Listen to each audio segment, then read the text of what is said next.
What's up, guys? We're back. Review time again. Talking a little, 90s dad spy thriller with Amazon Prime's Tom Clancy's Without Remorse, starring Michael B. Jordan, which is one of the world's longest titles that has very little information in it. Do the standard things we do for most reviews, a little non-spoiler at the beginning, and then go into spoilers secondary.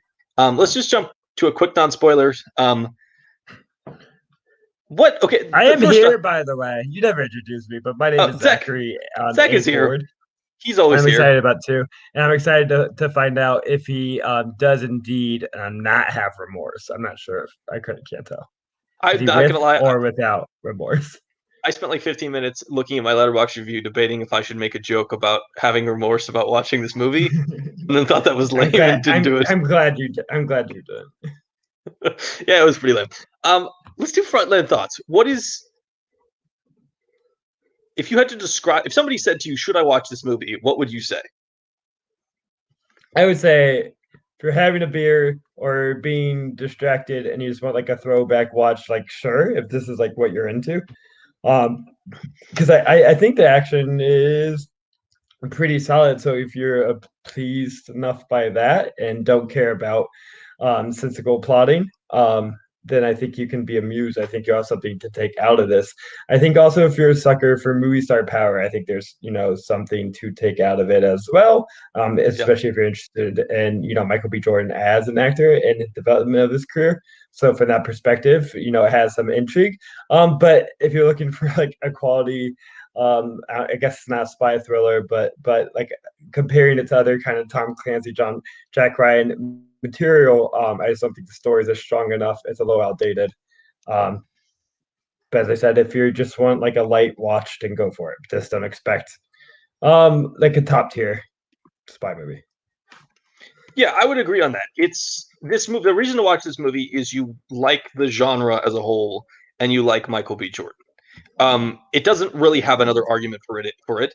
And I think that, as you'll see in our spoiler section, the minute you start really thinking about anything in this movie, it kind of falls apart.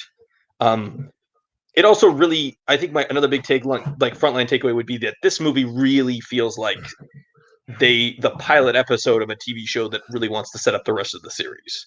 Like they don't, the movie seems less interested in the stuff it's covering than in the stuff that they could potentially cover in a sequel or a third movie. It's not interested really in the plot of the movie at all. It's interested in him as like a not even a character as much as just like a physical figure.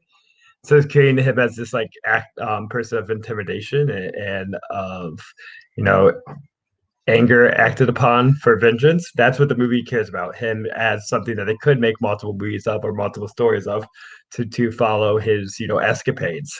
I just don't want to really call him a character because I don't think they like are that rich in their development of him. But as No, someone, they care about him as a badass. And that's it, a badass that you can put in multiple plots, multiple stories. That's what this movie seems like it's doing, but doesn't actually care much about the specific story it's telling or yeah, anything interesting to say about it. Yeah.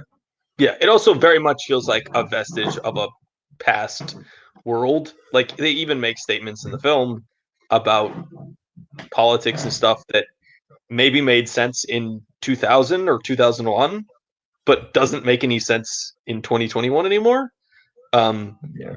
we can dig into the why in a little bit. Let's jump to the spoiler section. We're gonna let everybody who hasn't seen the movie yet jump off and jump to the spoiler section. Spoiler section. We Right. So need let's interlude. let's let's say let's say for the first second, his character is good soldier, suspicious of Jamie Bell, family dies, I Good kill soldier, everybody. if not a little too aggressive, and maybe has some wild card history because they make him seem like he just will do it the most aggressive way possible. They tell you who this character is with really one of the like worst lines I think in the movie, but they tell you what you're getting into, which is when Jamie Bell like first meets the group, and Michael B. Jordan says something back to him, and that's like side soldier that has one line the whole movie goes, "He's a smartass." No, I'm the smartass, which is like who talks like that? He's actually a badass. I So will that say, is them defining right there that that's who this character is. That's his sole definitive characteristic is badassery, and that's what you're watching. You don't get to watch the smartass, unfortunately, or yeah, fortunately. I mean, I think this is one of these weird situations where Michael B. Jordan is pretty good in the film. Could be even said very good in the film. Um, the film is completely, utterly not up to his level. On like several, like there are several moments in the film where you're like, this dialogue is shit, but he is charismatic and talented enough that he makes it not sound as stupid as it actually probably looks written on the page. Yeah, and he can kind of deliver these like cheesy action lines like an '80s person could have been. He has a little bit of a Bruce Willis quality, I think, to his persona and how he appears on screen. Because I don't know if he is this like he gets credit for being a great actor, and I really like watch his movies, but I don't think he has um the flexibility of a lot of other performance generation. I feel like he has his level that he does really well. He's much more of I think a movie star, and he fits into an action genre really well because I think he's a great physical actor. I just don't think he can really delve into different kind of characters and personas too much. I see why he's interested in this because I think maybe he sees that this could be a good route for him. This could be his Jack Ryan or maybe even his John Wick in a way of being able to find an action franchise, which I do think he fits the character well. I think the advantage of this movie is you really realize um, what a physical presence he is and a physical intimidation he is. He's a great physical actor. He does it in Creed, does it here. You believe he's able to, complete these action scenes and be seen as this military, Superman in a way. Yeah, he is an interesting cross between like 80s action stars, with his muscles and he's jacked up and he looks really good in those scenes. And you can do like the classic, like get him sweaty and then take shots of him. Yeah. But he also has a little bit of a, when you're talking about him as a performer, he does strike, you feel like he falls a little bit into like a Matt Damon lane where he's a very talented person. If you give him the right material, he can do a really good performance. He can get nominated for an Oscar. But he also is just like a very relatable person on screen that everybody seems to like, to the point where Yeah. he can play villains in movies. Like he has that Matt Damon thing where he can play Killmonger and people will walk out of Black Panther and be like, man, that Killmonger guy is awesome. Even though the entire movie is telling you that that character is wrong. But like, there are still people who are like, yeah, Killmonger's like, he's like one of those few people who can make the villain actually be like the character you root for. Because he's super charismatic. He's super talented. This movie is a mess around him, though, if we're being honest. Um, Yeah. let's just dig into the plot for a second. The I movie can't starts. really dig into the pot. I I'll kind try. of like I understood the like the stakes and the parts that were important. Like as far as like if you just cut down, it's a man whose wife, a pregnant wife, got murdered and he's out for vengeance. And that's I feel like it's all the plot you Right. really need to know to be engaged enough with what he's doing. But the intricacies of it was kind of too hard and I don't think tied together enough for me to It understand. doesn't. It doesn't make any sense. The rest of the movie doesn't make any sense. So the movie starts off. He is like a senior chief Navy SEAL in Syria. They run a mission that they're told is rescuing a CIA operative because that's what Jamie Bell tells them. And then they show up and they're like, why are these Russian nationals rather than like Syrian terrorists or something? And they, stuff goes wrong, but they get out and everything seems fine. We go back to the US. He has a scene where, I don't know if you know this, I just looked this up on Wikipedia. Coleman Domingo is not his dad. Although No, I think it's just like a reverend friend, but he's the they kind of he's the he's the pastor, but he it's not clear what he is in the movie. Like they there don't make a seems like good there's joke. a lot cut, like especially a lot of the home stuff. You don't get that much of a relationship between him and his wife. You don't get his placement in that community at all because it seems like a lot with Coleman Domingo must have been cut. I bet you there's like backstory to his childhood and what Coleman Domingo means as like a father figure that just doesn't make it. It is weird to have him in the film for like. There are several people in this film who are name actors that have like 12 seconds of screen time. Like Luke Mitchell is one of the military officers in the first scene, and he has like a decent TV and film career. He's like the bearded dude, and he's basically in the film so you can see him get killed, and it feels like is that really that you cast them. There's just some weird stuff going on with this. And then also you have like people in the film who are a bigger part of it, but they're not famous people. Like the way they use the name Talon in their film is a little off. So they come back to the U.S. The members of his team starts getting taken out. They attack. They kill his wife. He kills most of them, but then one gets away. And then basically the government says they're not following up on it, but that seems suspicious. So then he goes after somebody and kills him, and then he goes to jail for this. And then they take him out of jail because they don't want him to get killed by Russian mobsters. And then they do some bizarre mission over. Is it over Germany? Where is it over? I have no idea where anything was. I don't know. Everything's dark and in the blackness, so it's in the abyss. Russian coast. So it's on the Russian coast. Okay. They're shot down over the Barents Sea. They make it to Murmansk. So and throughout this film, like one of the things that keeps happening is Jordan is super suspicious of Jamie Bell's CIA character, which is an obvious red herring. They make it so that it's so obvious that there's no way he would ever be a bad guy. You're right. Yeah. You're right. Like he's super sketchy, but also like he's so blatantly sketchy. There's no way he's actually. To be fair, they don't make the person who turns out to be the end bad guy is also really obvious and not surprising at all. Yeah, but it's obvious in a way of like they have that character there for a reason, but they haven't done anything with them. Not obvious in a way like they're making him seem bad right away, like they did with Jamie Bell, which makes it obviously not him. Well, it's the Man on Fire thing. It's the Man on Fire thing where you cast somebody who's way too qualified to play a role that seems like nothing, and then obviously becomes the villain of the piece. Which is Guy Pearce, his character. We're in spoiler section, so we could say it, but I think head of the Department of Defense. Like every action he takes within the plot, if you think about it for 3 seconds, has suspicious means. Letting I'm blanking on her name, Jodie. Jodie Turner Smith, be part of the meetings that she has no right to be part of. Definitely like leaking the information, forcing him to be part of it. You can definitely tell there's a motivation that he has. That they don't try to make seem evident, but you know there has to be something.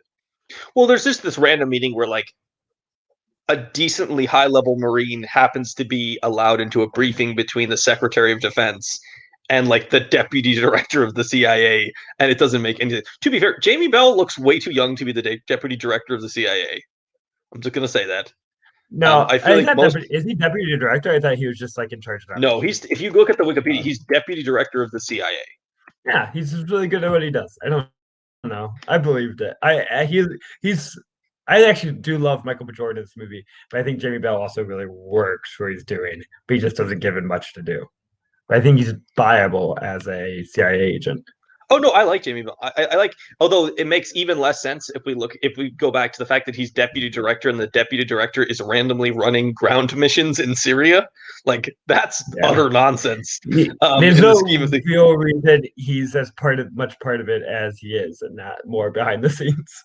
There is a couple of hilarious moments where like he just shows up wearing like a jean jacket to some of these meetings, and then randomly the next scene is like in full combat gear with a weapon, like going in on the ground extractions with a team of Navy SEALs. And it's when you're watching it, you're like, why is he doing this? And you're like, oh, you just want Jamie Bell in these scenes. Like there's not a logical explanation for why the character's there. You just want the actor. So finally, basically Kelly traces it back to John Kelly's the character played by Michael Jordan, traces it back to Guy Pearce, and he kills Guy Pearce and gets him to confess at the same time, which is unclear why they just let him walk. Because technically he still murdered the Secretary of Defense, even if the Secretary of Defense is a traitor.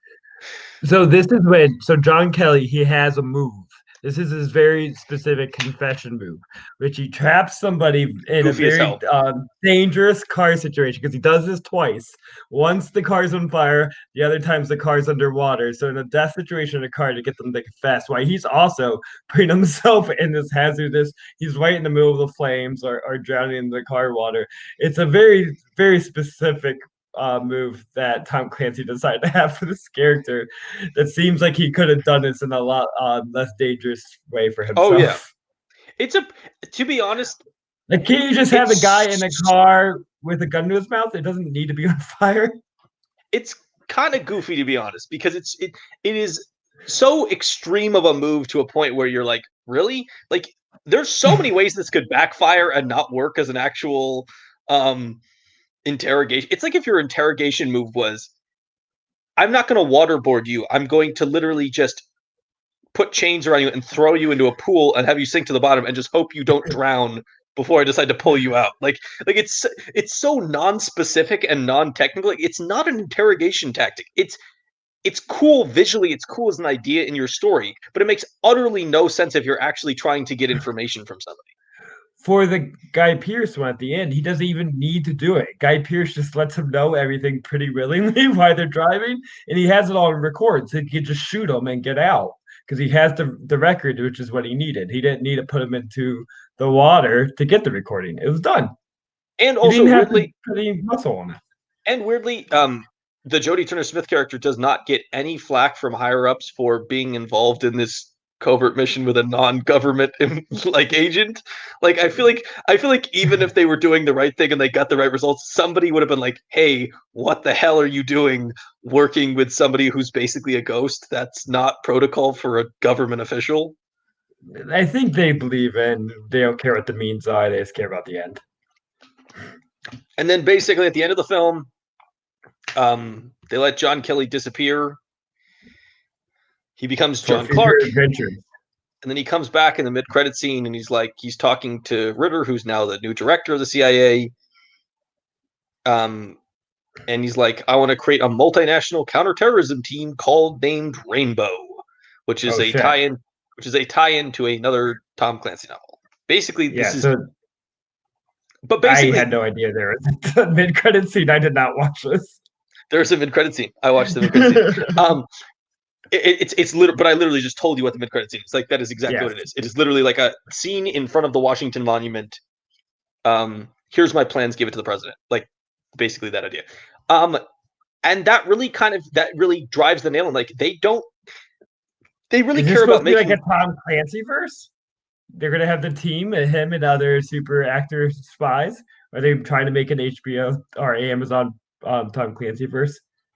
No, so Rainbow comes from the book Rainbow Six, the novel, and it's the follow-up, I thought it was a Without team. Remorse, and it's another one about John Clark. John Clark. So I believe John Clark has John been in Kelly, a. John Kelly becomes John Clark.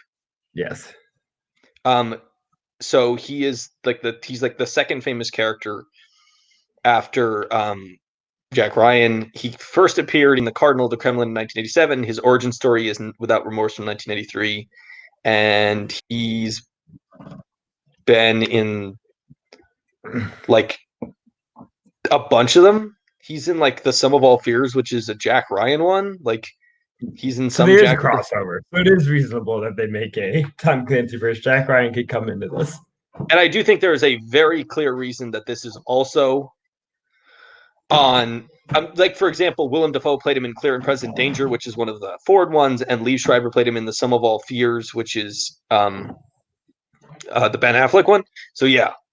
And then there was talks of them doing this with Tom Hardy originally, and then it became Michael B. Jordan, which actually I think is cool because I would be interested in a Michael B. Jordan, John Krasinski universe. I think that is at least interesting on some level. Now, I would hope that if they went forward in doing that, they would get much better Great writers. Like, material.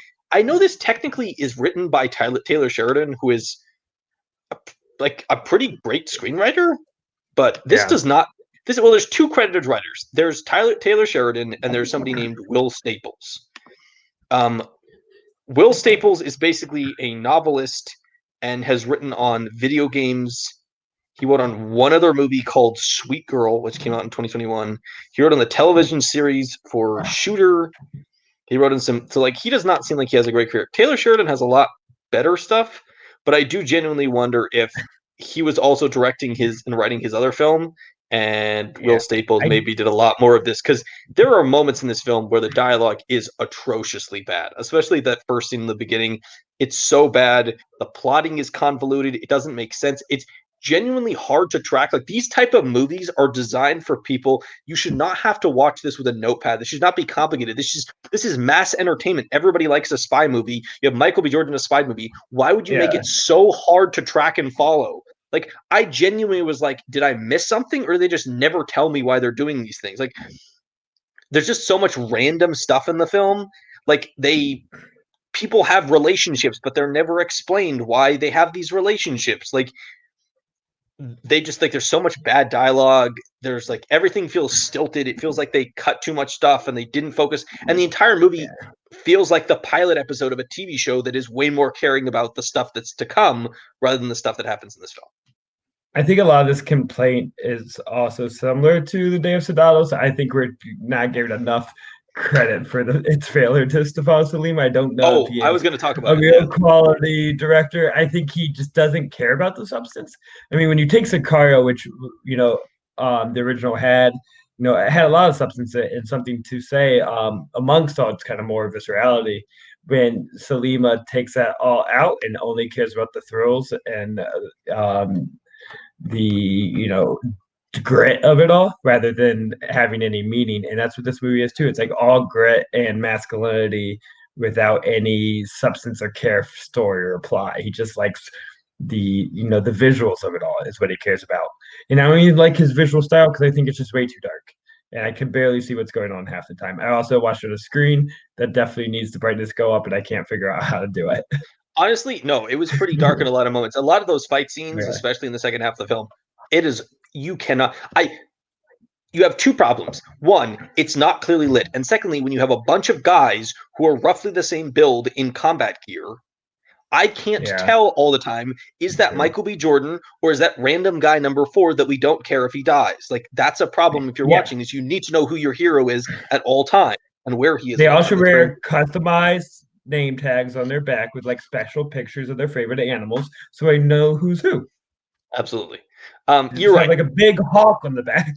Another thing about Salima is that if you watch Sicario 1, that's a really interesting, engaging, complex, detail oriented film. And Sicario 2, the one he directed, is like An action movie. pretty stupid. Like, And there's a kind of lot of stuff in that. exploitative, but just one it could also be a little bit exploitative of international affairs, which same thing with It has a lot Deodato. of questionable takes on politics, both domestic and international.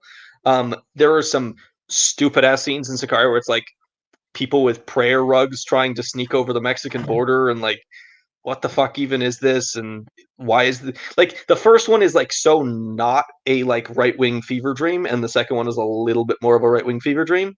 And there's definitely one of the biggest things in this movie that just does not track at all is there's a moment in the film where Guy Pearce explains the reason that he wanted to have the attack be by Russians on soil was that he was like 50% of the country hates the other 50%.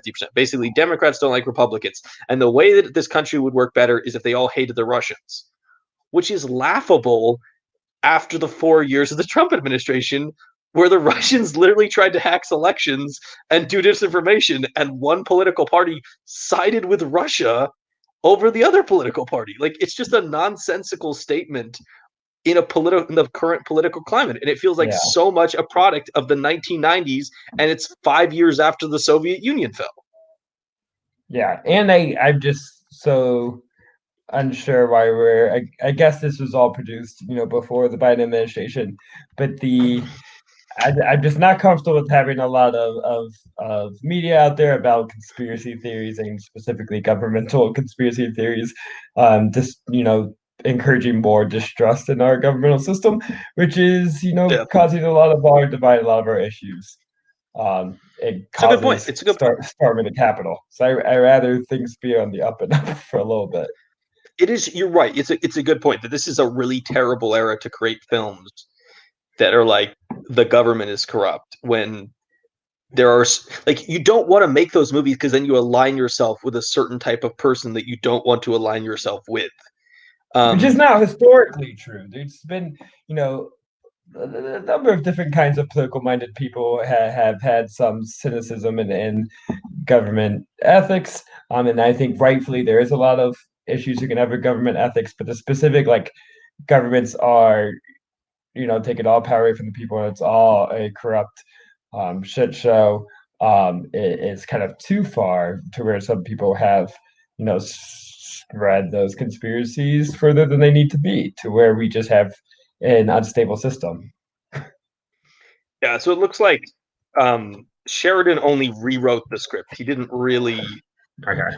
This is not a Taylor Sheridan original, which is Does which it makes say sense that on considering every Taylor Sheridan movie? A Taylor Sheridan original, a Taylor Sheridan originals without remorse. Colon without But remorse. Sheridan, as a screenwriter, is one of those people that typically doesn't work with others. He typically is I write the entire screenplay.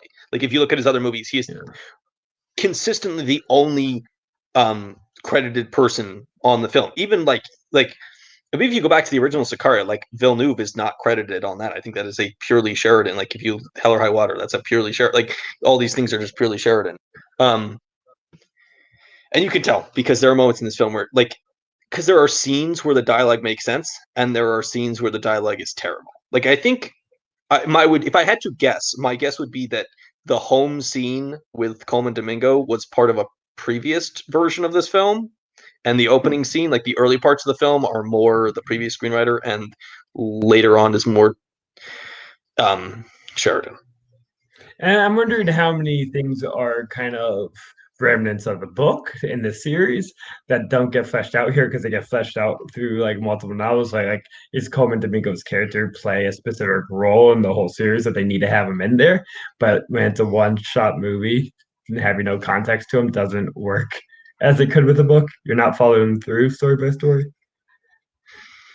Yeah, I mean that's definitely totally possible that that character Yeah, is yeah. trying to see if Same with well, Yeah. well, Same like with even some of the relationships, even the relationship of, Karen Joy Turner Smith's character and Michael B. Jordan, they kind of just like tell us they have some kind of closeness or working relationship, but they never really make it feel real. So maybe that's something because over multiple books you can connect to that relationship, but here it doesn't really put effort into that. yeah, I mean, I think it's also just like if you go back and look at the original novel, like there's like an entire subplot in Vietnam. Like it's so very clearly a product of a different age, and I do wonder. I think there's a real question if do like the Tom Clancy type of story work in the modern era? I think it's they're just such a product of a different age, and they are just significantly more popular as a concept with an older demographic. Like the demographic for Tom Clancy material is like 10 years older than us, at least No, 10 years more older than than that. No, probably they're like like probably 70 20, they're like probably like 70 20. year old men. It's I probably like think they're 50 like to 70-year-old guys is where this stuff falls in. Because there's just like a certain type of politics and morals to these characters that I think just falls in line with like more previous generations. yeah. Um, yeah. So, final thoughts on Without Remorse. It's not Um, great. it's not great. I said I don't think it's without. I won't say value. That seems too nice, but like without a quality of engagement to it. I wasn't bored watching it. Just it didn't make no sense. But it's fun to watch Michael B. Jordan, fight shirtless in the prison cell while like flooding the prison floor for no reason. None of that scene made sense. But it was great watching him just like be a badass and be tough and like look great and have so much swagger while doing it. Yeah, I mean, I think that the reason to watch this movie is you like the genre and you like Michael B. Jordan. Yeah. Um, and the downside of that is that the film never gets beyond. It's a Michael B. Jordan action film. Like there's just nothing else there, and that's disappointing because you would have liked. I think the frustrating thing with this film is that there are too many people who have talent in it for it to just become this, you know, mediocre Yeah. spy action movie. It's like this is a one time watch that you forget about until they release the next one, and then you're like, I'll just read the Wikipedia page to catch up. I feel like you get a bit of doubt and get yourself hyped again and watch it and then remember that you weren't that high on it the first time. No, because here's the thing. This is a film that like sometimes you watch a movie and you don't like it, like you give it a negative grade, and you're like, maybe if I examine this again, my opinion would change. There's nothing to examine in this film. Everything is obvious. Like there's no way that there's no re-examination that's going to change your thoughts about this film because there's just not enough material there to even re-examine. It's too shallow of a concept, and it makes no sense. Like half the scenes. But maybe on a rewatch, you're not going in for that. And you're really just going in for Michael B. Jordan's half naked body. And then you're like, I like it even more now. I know what I was getting in for. Yeah, but it also makes the mistake of it doesn't even spend enough time with that. Like, I would genuinely prefer the version of this movie that is more Michael B. Jordan action. Like, I think the thing that is More prison. We need like this should have been half him in the prison. see, Like I know you're joking, but beating that's not people even up. like I would honestly rather prefer more of that because it feels like they spend like Oh, I'm this saying, I movie. mean it. I want more of Michael B. Jordan thinking about how to find these people, thinking about how to find this person, this other person, try to figure out the scheme. Like, I want more of that. That's like the stuff you see in the Jason Bourne movies that really works. I want to see Yeah. that. I don't want to see 30 minutes of your dumbass 7-person team that I care about 2 people of. Like, why do they I don't know why they spend so much time with the team aspect of this when it's clearly just like, just give us the freaking Michael B. Jordan movie. We don't need the team. You didn't cast enough good people to make the team even worthwhile. We don't care about those people. We've never seen Yeah. them in movies. I have one last quick comment. Is Yeah, let's that go. Brett Gelman as the like Russian American operative is the weirdest casting I've ever seen. He is a purely like crazy comic actor. He was in like this Yes. math show that I loved. He was in Stranger Things season 3 as well. And like Fleabag as like a real asshole. He just plays like douchebag comedy is his like forte, and then he you just look at that face and you could not think this guy is like a top tier operative of any agency. It's crazy. I Yeah, saw his face and I was so caught off guard. he plays like this asshole magician on one episode of The Office, and he is a bizarre casting in this film. Like, I'm so confused. Was there no actual like Eastern European person you could have cast in this role? Like, this guy is, Yeah. and I Or think in some someone ways, that has any level of intimidation to them. I do think that is actually, and now you've opened we should talk about this. I do think the film does struggle because there's no clear, like, I want a more interesting antagonist.